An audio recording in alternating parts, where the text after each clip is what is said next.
In this video, we're going to look at the physical properties of hydrocarbons as well as the chemical properties, but we'll start with the physical properties of compounds that just contain both carbon and hydrogen. So the polarity of these compounds is nonpolar, and that's because your C to H bonds have a delta electronegativity of 0.4, and so that does not qualify those C to H bonds as being polar, so there's no overall delta positive or delta negative within the molecule. And because these molecules are all nonpolar, well, the types of bonds that hold these molecules together as a group are London dispersion.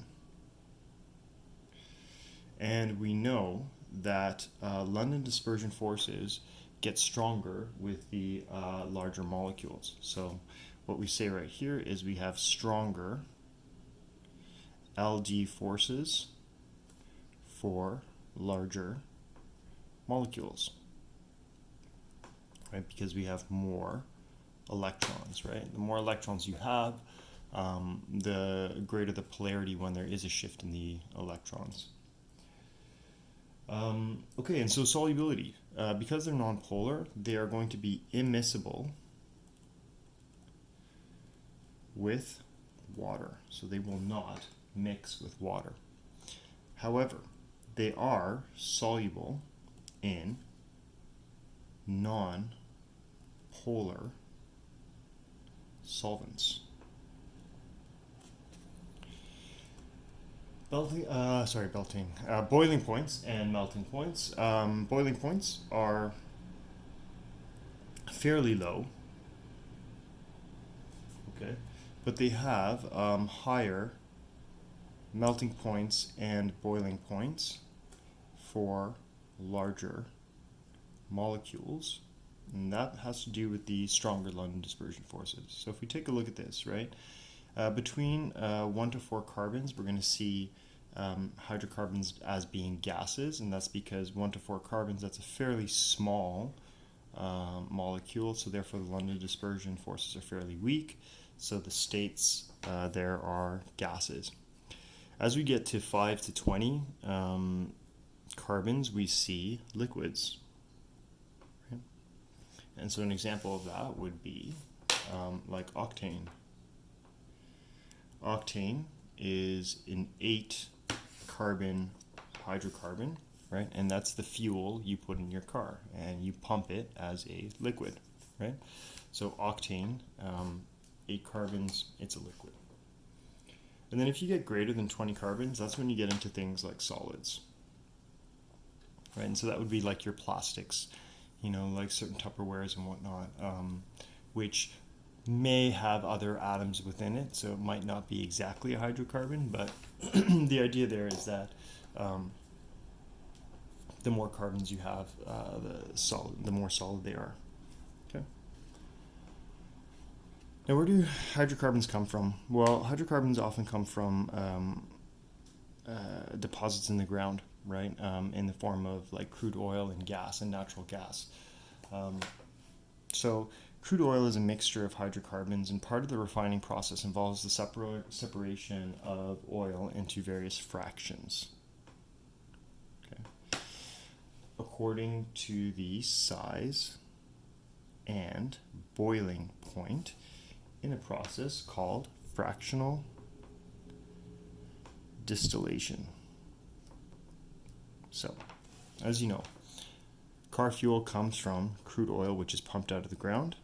So they pump crude oil out of the ground, right? And then what they do is they heat it up, right, to certain temperatures. And the smallest hydrocarbons will boil off right away, right? And so if they boil off right away, the smallest hydrocarbons will start escaping as gases. And as they go up this column, right, the gases start to cool. And once the gas gets to the top here, it's probably very cool, and it'll start to condense again, right? Or it can be collected, if it's still a gas, through a vacuum over here, right? But other hydrocarbons, they'll boil at different temperatures, and so they might boil in the form of gas, but then over here they've cooled down sufficiently to go back to being, say, for example, a liquid, and so they'll be pulled out at this point of the column. So large hydrocarbons have a higher boiling point and are more viscous and dense. Okay. Since smaller hydrocarbons are generally more useful, crude oil is exposed to heat or a catalyst in order to break them up into smaller units in a process called catalytic cracking.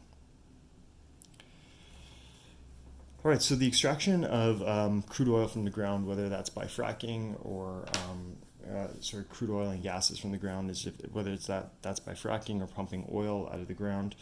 Basically, that oil is then taken and it's treated either through distillation columns or through catalytic cracking to get to the hydrocarbon compounds that we find most useful, right? Like, for example, jet fuel, fuel for cars, and then, like barbecue gases or natural gases for heating, and so on and so forth. Okay, so this is basically a review of just the physical properties of hydrocarbons. We're now going to look at the chemical properties of hydrocarbons. So when we look at the chemical properties of hydrocarbons, we're looking at reactions of hydrocarbons. And the first type of reaction that we've seen before is combustion. So recall that hydrocarbons undergo combustion with oxygen to produce carbon dioxide and water. Complete combustion is when excess oxygen is present. Incomplete combustion takes place when oxygen is limiting and carbon monoxide and or soot carbon are produced instead of carbon dioxide. So note that alkenes and alkynes are more reactive as a result of their double and triple bonds. Right, so that's something to definitely take into consideration because that will come up later on. And I'm just going to quickly highlight that so you don't miss it, okay? Alkenes and alkynes are more reactive, right? Remember the double or triple bonds, they have electrons that are more exposed, so therefore they can react more easily. So the first chemical reaction we're looking at is combustion, and we have 2,3-dimethylbutane, right? And 2,3-dimethylbutane is actually going to have the formula C6H14, and that's going to be a liquid. And you might be thinking, like, well, why is it C6 if it's butane? Shouldn't it be C4?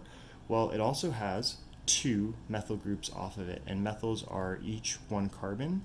So 2 carbons from the branches plus the 4 carbons from the parent chain. That's your 6 carbons right there. And then this is saturated, so it has the maximum number of hydrogens possible, so 14. It's going to react with oxygen as a gas to form carbon dioxide as a gas and water. Now, I'm going to write this as a thermochemical reaction in the sense that we're using things in their state at SATP. So I'm going to put this as 7, this is going to be 6, right? And then I'm allowed to use fractional coefficients here because this is considered basically like a thermochemical equation. And this is a very exothermic equation, so you would have energy on this side right here, or the delta H for this reaction would be negative.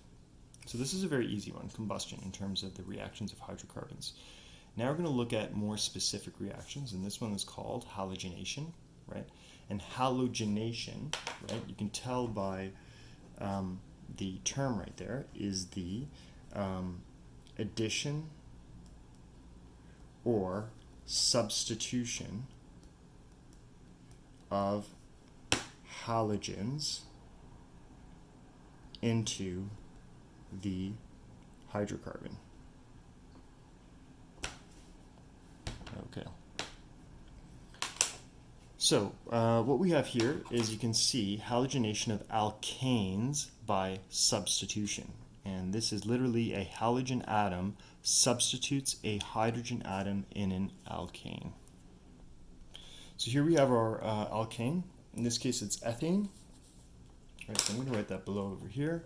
This is your ethane. This is bromine.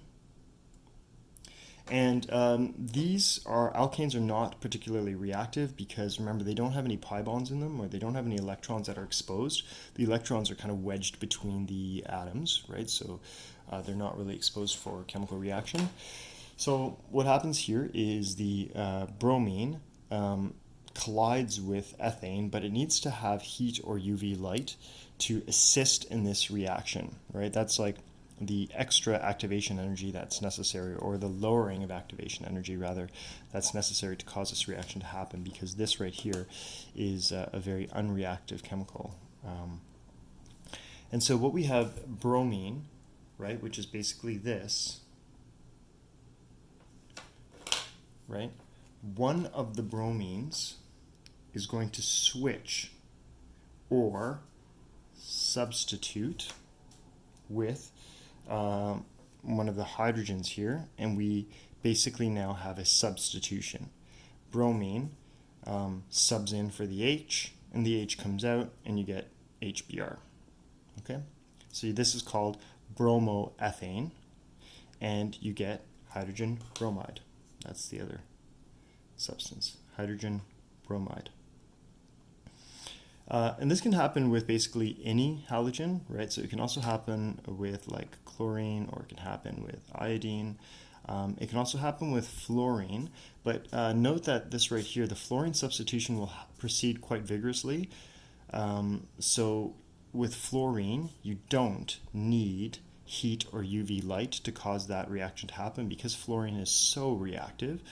And we even saw that with respect to electrochemistry. Remember that fluorine is a very strong oxidizing agent, right? So this right here, this fluorine reaction is going to happen without heat or UV light, but all these other reactions will happen. They require heat or UV light to react with alkanes.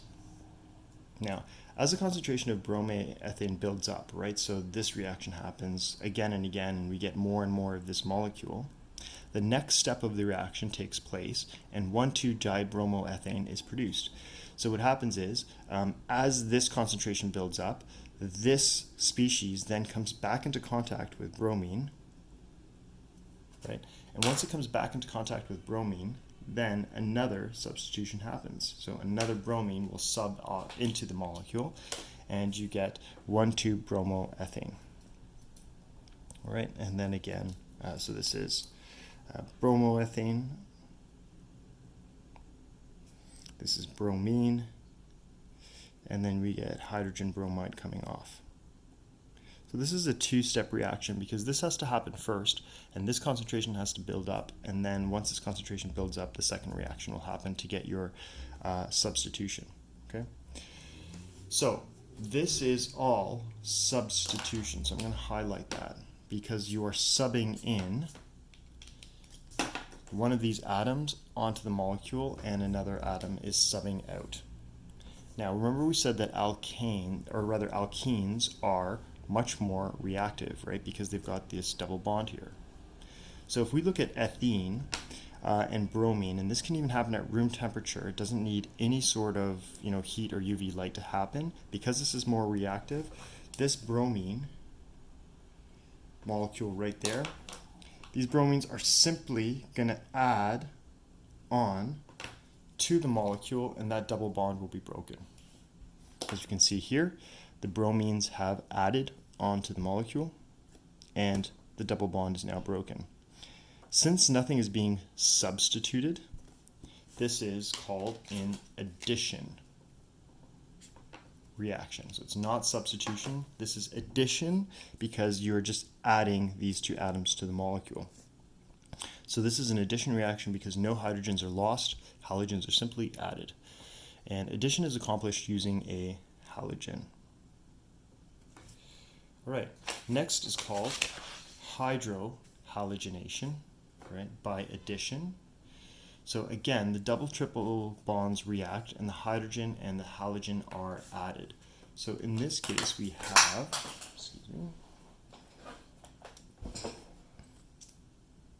an H and a Br, right? And what happens is that the H goes on here, and the Br will go over there.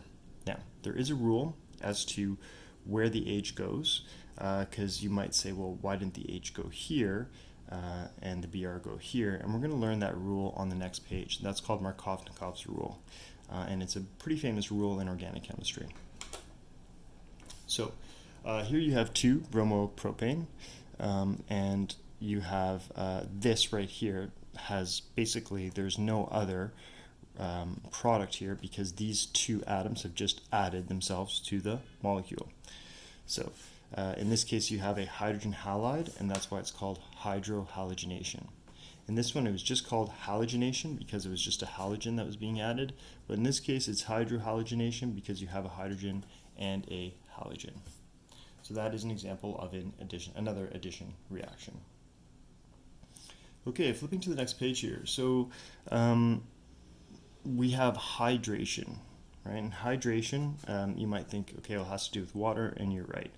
So hydration using water. Water in the presence of sulfuric acid catalyst reacts with the double or triple bond to produce an alcohol. So your water here, your HOH, one of the H's, see there's a double bond here, okay? One of the H's will go on here, and the OH will go over there, right? Again, it's an addition because we are adding an atom and a functional group to that molecule. And this is the functional group now, right here. This OH, that's your functional group, and that's an alcohol functional group. So any alcohol molecules have OH in them, right? And this says 2-hydroxypropane, but actually the IUPAC name for this is actually 2-propanol. OL because it is an alcohol. Again, this is an addition reaction because H and OH are added to the molecule. Hydrogenation. So hydrogenation using hydrogen. Hydrogen gas in the presence of a catalyst, heat and pressure can saturate the double or triple bonds. So this is called ethine, and you might not be able to see it there, but there's actually 3 bonds there. Okay, so I'm just going to highlight that there's a triple bond there. And you have 2 hydrogen molecules, and both hydrogen molecules, right, will add themselves to the ethine molecule and make it go all the way from an alkyne to an alkane, right? Again, that is an addition reaction, and it's addition reaction because the hydrogens are added to the molecule.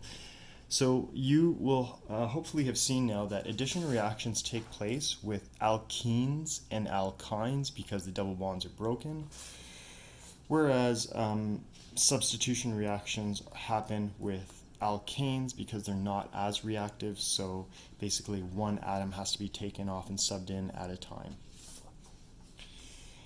Okay, here's the question. How do you know where to put the hydrogens when faced with hydration and hydrohalogenation? That is, which carbon does the hydrogen bond to? So if we look at this one right here, right, what I mean by there is, why didn't the hydrogen go on this carbon? And why did I say that the hydrogen went on this carbon right here? Well, this is called Markovnikovs Rule, and it's famously said as the rich get richer. So when hydrogen or a hydrogen halide is involved in an addition reaction with an alkene or an alkyne, the hydrogen always goes on the carbon with the most hydrogens bonded to it. Okay, so let's say that again. The hydrogen always goes on the carbon with the most hydrogen bonded to it. The whole rich gets richer saying is because the carbon with the most hydrogen gets another hydrogen.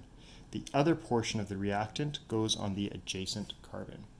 So if we looked at, let's go back to here, right? We look at this. Which one of these carbons have more hydrogens? Well, the first carbon has more hydrogens, so the hydrogen goes here.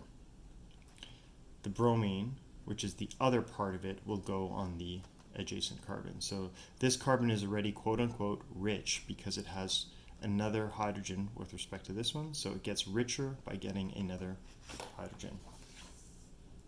So here's an example. Show and classify the reaction of 2-butene with hydrogen bromide. So what I'm going to do here is I'm actually going to change this right here, and I'm going to change it to 1-butene. Okay. So this first one right here, 1-butene. Let's use condensed structures. So I've got H3, sorry, if it's 1-butene, then it's going to be H2C double bond CH, CH2, CH3, plus hydrogen bromide. All right, so because I have an alkene here, I know this is going to be an addition reaction and not substitution, because substitution usually takes place with alkanes, right? So I've got an alkene with a hydrogen halide, right? So hydrohalogenation by addition, right? So I basically have hydrogen halide with an alkene. So that's going to be addition reaction. So I have to figure out what is going to be produced here. Well, if it's addition, the H will be added to the molecule and the bromine will be added to the molecule. So the H will go on where? Where will it be added to? Well, following Markovnikovs Rule, we have to add this H to the carbon already with the most number of hydrogens. So we put it over here. And the bromine will be added to the adjacent. So we end up with H3C, C, Br, H, CH2, CH3, and there are no other products here because basically this molecule has broken up and added itself. So this was an addition reaction, and this was hydrogenation. And then I'm just going to write the names of these. So this one right here was 1-butene. This is hydrogen bromide. And then this molecule right here is called 2-bromobutane, right? 2-bromo because the bromine is attached to the second carbon. Next one, show and classify the reaction of 2-butene with water. So in the presence of sulfuric acid. So what I'm going to do is I'm going to put 2-butene right here. So H3C, CH, double bond, CH, CH3, right? Okay, so this right here is my 2-butene. And then I have water. This right here would be an example. Again, it's going to have to be an addition reaction because of the alkene, right? So the H and the OH will add themselves to this molecule. And as we can see here, it's going to be hydration. So the H and the OH will add themselves to the molecule. HOH adding themselves to the molecule, we have to decide what goes where. In this case, if you look at it, there's no carbon that has more hydrogens than the other, so it doesn't matter which carbon you put it on. Let's just put it on the first one right here, and the OH will go over there, right? And then we have H3C, CH2, CHOH, and then CH3. No other products because this is an addition reaction. And it's in the presence of sulfuric acid, so I'm going to write H2SO4 over the arrow to indicate that that's the catalyst. It doesn't matter what place you put the OH on, because even if you put the OH on this carbon right there, if we flip the molecule, we would have the OH here, and it just produces the same molecule. So this right here is called 2-butene. This is water. And this one right here would be called 2-butanol.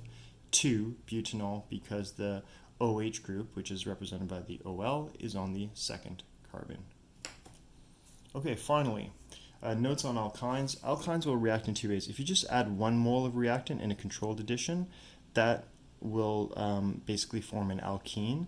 If you add 2 moles of reactants in the presence of excess reagent, you'll go all the way to alkanes. So for example, here we added 2 moles of reactant to an alkyne. So because we added 2 moles of reactant to an alkyne, we got all the way to alkanes.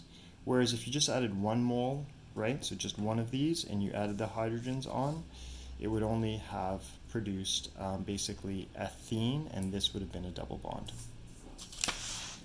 Homework is right here. Thanks for watching.